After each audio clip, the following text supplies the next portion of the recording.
Hi and welcome to helpmysquashgame.com, and it's Barb Cooper here trying to help you with your squash. Now, as we're going through the summer, this is the time when all the hard work has got to be done and all the training.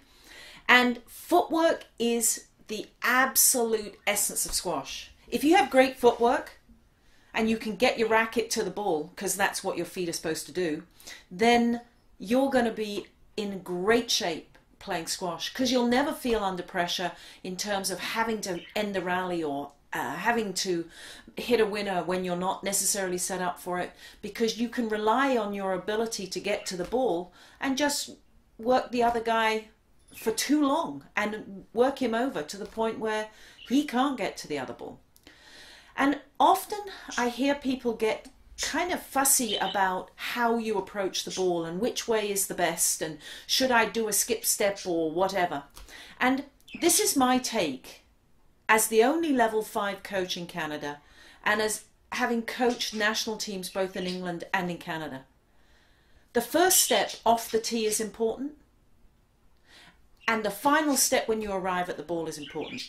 But between the two, how you get there, as long as it's efficient, my end of it is, it really is not that important. I've watched so many different people get there so many different ways, and they'll always tell you their way is the right way. But for me, as long as it's efficient, it's balanced, and you arrive on time, then it's great footwork. And talking about training and strength and speed and that sort of stuff, okay, I want to give you a resource. So I want you to look at this book, Strength and Fitness Training for Speed by Leigh Brandon. It's a really, really simple, great resource telling you exactly what to do.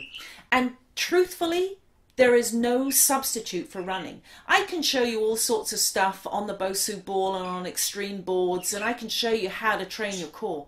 But really, there is absolutely no substitute for doing running drills of some sort. Either long runs at the early part of the summer, more sprints when you get closer to the season, and more court-specific stuff as you get towards the competition.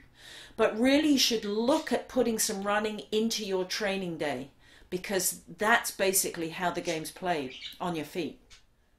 So I want you to look at this idea too. I am going to show you something that I think is a fabulous training tool.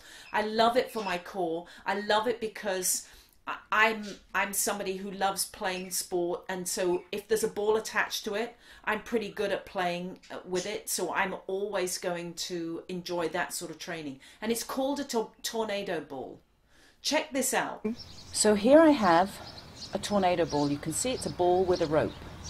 The thick rope I put around my right hand, and I wind it around a couple of times so that it feels secure.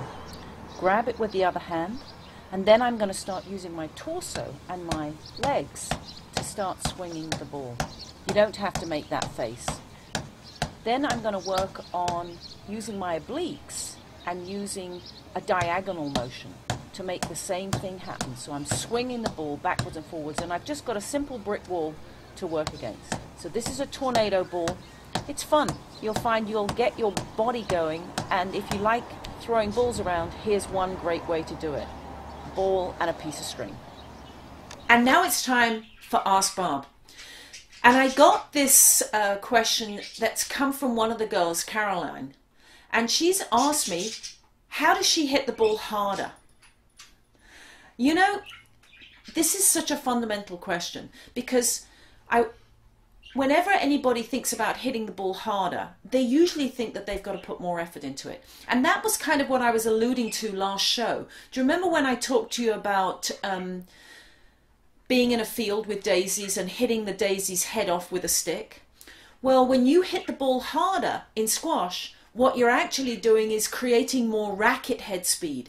And you can't do that with tight muscles. You actually have to do it with relaxed muscles, with what I would call a ropey arm. Your arm has to be loose. And when you hit the ball harder, believe it or not, you're going to hit it with your feet. So we're talking about timing, when to arrive at the ball, because you want that chain working all the way through. So in order to hit the ball harder, I'm going to ask you to do a couple of things. Be fussy about when you arrive at the ball. Make sure it's on time.